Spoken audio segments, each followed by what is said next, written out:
আসসালামু আলাইকুম, RT electronics আপনাদেরকে স্বাগতম। আজকে আমরা জানবো এই মাদারবোর্ডের আইসিটা সম্পর্কে, মানে রেগুলেটর আইসি, মানে এটা দিয়ে আমাদের পাওয়ার কন্ডিশন, মানে আপনার bias plus processor IC on করে। আমরা এটা সম্পর্কে জানতে চাই। আজকে একটু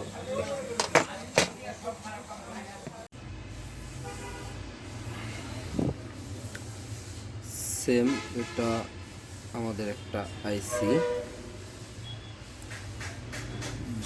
1118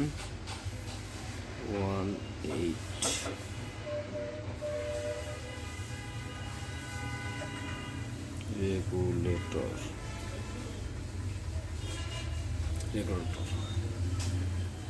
আচ্ছা, এখানে আমাদের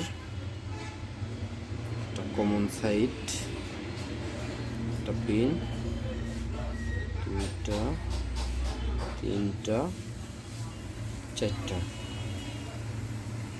এখানেও একটা, দুইটা, তিনটা, চারটা। তো আমাদের এআইসিটা কাজ করে যেভাবে, সেটা হলো এই 1 নম্বর পিন, 2, 3, 4, 5, 6, 7, 8 পিনের আইসি। আমাদের এখানে আইসিটা কাজ করবে। 1 নম্বর পিন গ্রাউন্ড, 2 নম্বর পিন ভিসিসি, 3 নম্বর পিন জিএনডি গ্রাউন্ড, এবং 4 নম্বর পিনটা কিন্তু আবার ভিসিসি। আমাদের এখানে সুইচিং থাকবে এই পিন থেকে এই পিন, প্লাস এই পিন থেকে এই পিন। এই সাইডটায় যখন আমাদের এই কাজটা করছে, তখন আমাদের আউটপুট সাইডটা হচ্ছে,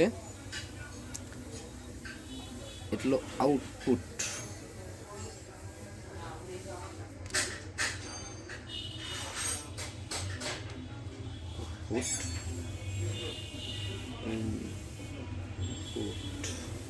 আউটপুট হচ্ছে 5 এবং 6 আমাদের একত্রিত হয়ে এখান দিয়ে বেরোবে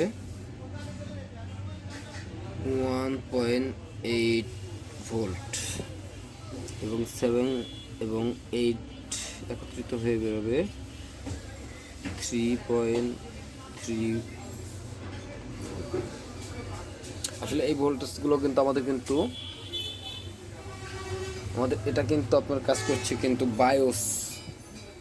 আমাদের বায়োস প্লাস আমাদের সিস্টেম আইসিকে অন করার জন্য। বায়োস প্লাস সিস্টেম আইসিটা অন করার জন্য এনেবল ভোল্টেজের কাজগুলো করছে এইখান থেকে, এই রেগুলেটর থেকে। আর এই রেগুলেটরের আমরা আরও একটা ছবিও দিব, অবশ্য দেখতে পারবেন। তো আশা করি সকলেই বুঝতে পারছেন।